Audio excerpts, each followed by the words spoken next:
মানে নববর্ষ হলো মহরম, যেটা আমাদের সুখের মাস, আনন্দের মাস না। এই মহরম মাসে আমাদের সবচেয়ে বড় দুঃখজনক ঘটনা ঘটেছে।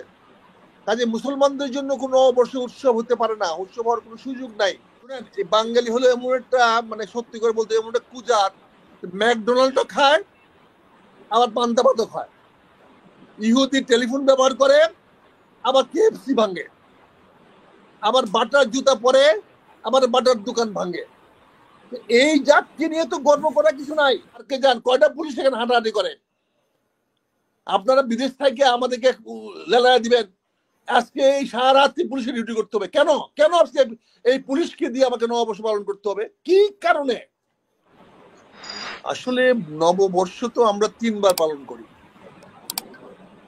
একবার পালন করি ইংরেজি, একবার পালন করি বাংলা, আরেকবার পালন করি সুগের মাধ্যমে আরবি।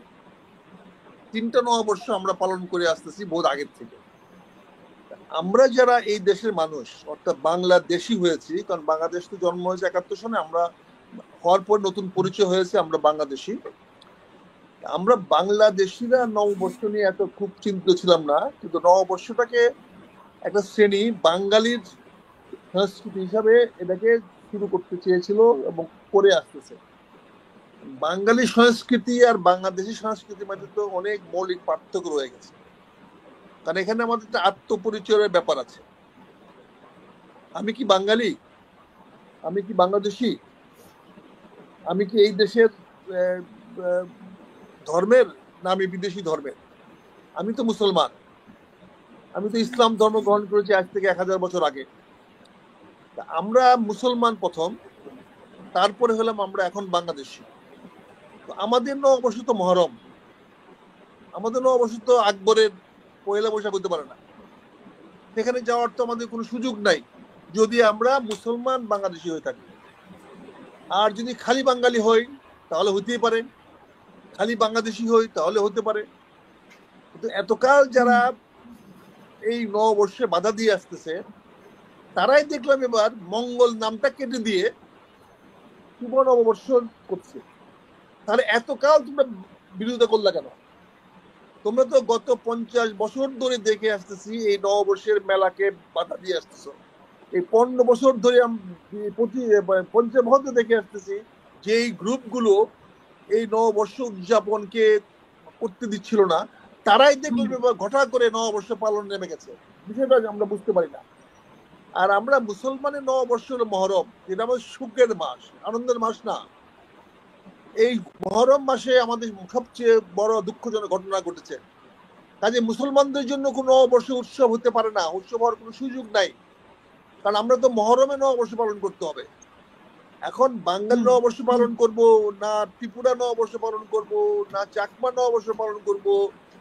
আমরা তো দেখতেছি গতকাল থেকে বিভিন্ন নববর্ষ শুরু হয়েছে। এখন এই নববর্ষ নিয়ে আমাদের আত্মপরিচয়টাকে, আমাদের পরিচয়টাকে প্রশ্নবিদ্ধ করার চেষ্টা করা হচ্ছে। আমরা বলছি কোনো মূর্তি করা হবে না, মূর্তি বানানো যাবে না, আবার দেখি মূর্তি বানানো হয়, আবার দেখি মূর্তি পুড়ে ফেলেছে, আবার দেখি মূর্তি পুড়ে ফেলার পরে সংস্কৃতি মন্ত্রী বের করে ফেলেছেন এই মূর্তি কারা ভেঙেছে। এই এবং এবং তারা প্রধানমন্ত্রী শেখ হাসিনা, সাবেক প্রধানমন্ত্রী শেখ হাসিনার দোসর। উনি জানেন, উনি যদি জানেন যে এরা শেখ হাসিনার দোসর, তাহলে তো উনি তো জানি না কি করে উনি বলতে পারেন, কারণ উনি তো কারোর প্রতি রাগ অনুরাগ বশবর্তী হয়ে কথা বলতে পারেন না। কেউ ভাঙতে পারে, সেটা আইন দেখবে, বিচার বিভাগ দেখবে, পুলিশ দেখবে। পুলিশ কিন্তু আজ পর্যন্ত, এখন পর্যন্ত বলে নাই যে এটা শেখ হাসিনার দোসররা করেছে। কিন্তু আমাদের মাননীয় মন্ত্রী সাহেব তিনি কি করে বলে ফেললেন যেটা করেছে। এই যে আমাদের রেসপন্সিবল মিনিস্টার গুলোকে বানানো হয়েছে, এই যে আপনার, এটা নিয়ে আর কত কথা বলবো, আর কথা বলতে আমাদের ভালো লাগে না। কারণ এখন কি কখন কে কি বলবে, কার কোনটা ইচ্ছা হবে সেটাই চলবে। কাজে আপনি যে অবশ্যই কথা বলতেছেন, আমি নিজেকে মুসলমান হিসেবে দাবি করি এবং বাংলাদেশের একজন মুক্তিযুদ্ধ দাবি করি, তাহলে এই নববর্ষ বা এই নববর্ষের আনন্দ মিছিলের আমার কোনো সুযোগ নাই। কারণ আমি নববর্ষ যদি আনন্দ করতে যাই, তাহলে আমাকে বাঙালি সংস্কৃতি ধারণ করতে হবে। আর বাঙালির সংস্কৃতি ধারণ করতে গেলে আমার মুসলমানের সঙ্গে এখানে সংঘাত আসবে। দুটোর মধ্যে আমাকে আপোষ করতে হবে, আপোষ করে আমরা যেটা করতে পারি সেটা করব। কিন্তু আজকে ঢাকা বিশ্ববিদ্যালয়ের যিনি ভাইস চ্যান্সেলর, উনি নিজেও জানেন উনি কোন রাজনৈতিক দল করেন, কোন মতাদর্শের লোক। তিনি যেভাবে বক্তব্যগুলো দিয়েছেন, আমার মনে হয় বিষয়টাকে পরিষ্কার কথা ছিল, উনি পুনরুদ্ধার করেছেন। তাহলে কি পুনরুদ্ধার করলেন? 89 সনে ছিল, 89 সনে তো এই ওরা নববর্ষ করতে করার প্রচেষ্টা শুরু করেছিল, তখন বিভিন্ন বাধা ছিল বলে তারা বলতে পারে নাই। তারপরে 89 সনের পরে তারা এটাকে মঙ্গল শোভাযাত্রা বলেছে, এবং রমনা বটমূলে পান্তা ভাত খাইতো, বাঙালিরা কি পান্তা ভাত খাইতো, মাছ আর পান্তা ভাত খাইতো। আমার তো জন্ম বাংলাদেশে, আমার তো 70-74 বছর বাংলাদেশে হয়ে গেছে, আমি তো গরিব দুঃখী মানুষ ছাড়া, আমার বাড়ির কাজের লোক ছাড়া কেউ পান্তা ভাত খাই দেখি নাই। আমাদের ঘরে ফ্রিজ ছিল না, আমাদের বাড়িতে গ্রামে ফ্রিজ ছিল না। আমাদের যেহেতু আমাদের কৃষক পরিবার, আমাদের প্রচুর কাজের লোক ছিল, যারা সকালবেলা পান্তা ভাত এবং কাঁঠাল যে সিজনে, এই যে বৈশাখ জ্যৈষ্ঠ মাসে, তারা খুব আনন্দ করে খেত। কিন্তু আমি তো মনে হয় না আমার বাপ চাচারা দাদারা দুদিন পান্তা ভাত নাস্তা খেয়েছে, আমার মনে পড়ে না। এবং আমার আত্মীয় স্বজন, মামু খালু দাদু বা যা বন্ধু বান্ধবের যারা আত্মীয়, কিন্তু এটা এখন শখ করে খায়, এখন তো শখ করে বাঙালিরা, মানে না না, শখ করে বাঙালি করে তো অনেক কিছু খায়। বাঙালি শুনেন, বাঙালি হলো এমন একটা, মানে সত্যি করে বলতে এমন একটা কুজাত, ম্যাকডোনাল্ডও খায় আবার পান্তা ভাতও খায়। ইহুদি টেলিফোন ব্যবহার করে, আবার কেএফসি ভাঙে, আবার বাটার জুতা পরে, আবার বাটার দোকান ভাঙে। এই জাতকে নিয়ে তো গর্ব করার কিছু নাই, অতীতে কেউ গর্ব করে নাই। এই জাত আমরা যে কি মিশ্র জাত, এটা নিয়ে তো কথা বলতে দুঃখ লাগে, কথা বলতে বেদনা লাগে। আজকে যেভাবে ছেলে মেয়েরা গড়ে উঠতেছে, স্কুলে লেখাপড়া নাই, কিছু নাই। আজকে ত্রিমুখী শিক্ষা চলতেছে, ত্রিমুখী শিক্ষার সংজ্ঞা দেশে বাংলাদেশে দাঁড়িয়েছে। একদিকে আছে বাংলা মিডিয়ামে, মানে কি বলে, ধর্মনিরপেক্ষ শিক্ষা ব্যবস্থা, আর এটা আছে ইংলিশ মিডিয়ামের খ্রিস্টান শিক্ষা ব্যবস্থা, যারা খ্রিস্টানদের প্রতি তাদের আনুগত্য বেশি, ইংলিশ মিডিয়াম। আরেকটা আছে মুসলমানদের প্রতি আনুগত্যশীল মাদ্রাসা শিক্ষা ব্যবস্থা। এখন এই তিনটা শিক্ষা ব্যবস্থা এসে ঢাকা শহরে আজকে সংঘাতের সৃষ্টি করেছে, কে কোন লাইনে যাবে, কে কোন লাইনে গ্রহণ করবে। কাজে ত্রিমুখী সংঘাতে কেউ কখনো মঙ্গল শোভাযাত্রা করে, কেউ কোনো মহরমের তাজিয়া শোভাযাত্রা করে, কেউ কখনো এই আনন্দ শোভাযাত্রা করে। এটা হলো যার ইচ্ছা, স্বাধীন বাংলাদেশ। এত স্বাধীন বাংলাদেশ তো মানে আমরা কল্পনাও করতে পারি নাই। 71 মুক্তিযুদ্ধ করে এরকম স্বাধীন বাংলাদেশ আমরা করতে পারি নাই। এখন যে বাংলাদেশটা স্বাধীন, স্বাধীন, স্বাধীন বাংলাদেশ সবাইকে। এই স্বাধীনতা তো সবাই ভোগ করছে, আপনিও ভোগ করছেন, সাধারণ মানুষ ভোগ করছে। কোথায় ভোগ করছি? নববর্ষে আনন্দ মিছিল করার জন্য হাজার হাজার পুলিশ নিয়োগ করতে হচ্ছে। এই পুলিশের নববর্ষ নাই, এই পুলিশের টিএ কে দিবে? আপনি নববর্ষ পালন করার জন্য হাজার হাজার পুলিশ নিয়োগ করতে হয়, এই নববর্ষ না করলে কি হয়? এটা যদি স্বতঃস্ফূর্ত নববর্ষ হতো, তাহলে কেন হাজার হাজার পুলিশ নিয়োগ করা হলো? কেন আজকে সারা ঢাকা শহরটাকে একটা যুদ্ধবন্দী ভাব করা হয়েছে?